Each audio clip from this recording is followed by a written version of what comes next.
Exactly. I mean, the only thing I would tell my sisters is don't feel like just because, let's say you live in the United States and you're a minority and you're struggling, to feel like you have to choose a job that violates Islamic standards, right? So don't feel like that, you know, you have to choose a job where you're selling alcohol. You know, if you're able to work and you know, try to find other options out there, and there's a lot of other options out there that are halal, right?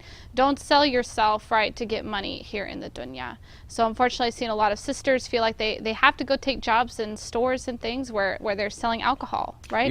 They have to work for organizations that exploit women, unfortunately. And no, we don't have to do that. We have our standards. And one thing I think that's important to remember, despite the pressures and despite the difficulties of living Islam in this country, is that Allah subhanahu wa ta'ala is khayrul raziqeen. He's the one who gives you your rizq. No, but do you want to be a little more specific in jobs? I know that might put I mean, I don't really like it'll put a few of our sisters on a little mental stress there. But for example, what do you think about a Muslim sister taking a course in massage? Yeah, and that's a tricky thing, right? You could only have female clients. Yeah. You would have to do it, you know, in an area where you're also be able to maintain hijab if you have to roll up your sleeves or something like that.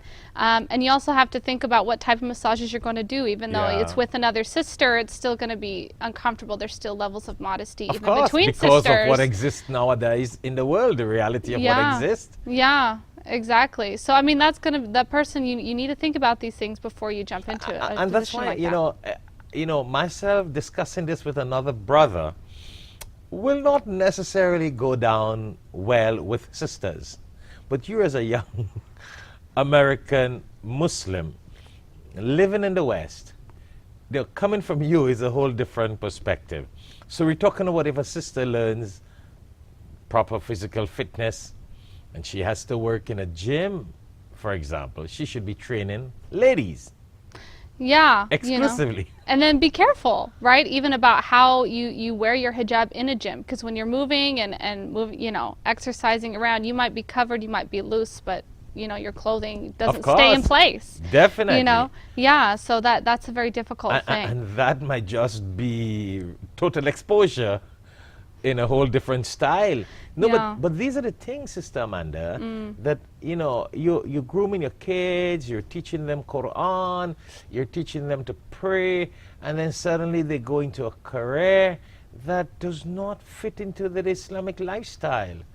I mean, yeah, they may think, well, we're living in the West, we should feel free to do whatever we want, but it's not about living in the West, it's about doing what is right. And there's so many other things that a person can do.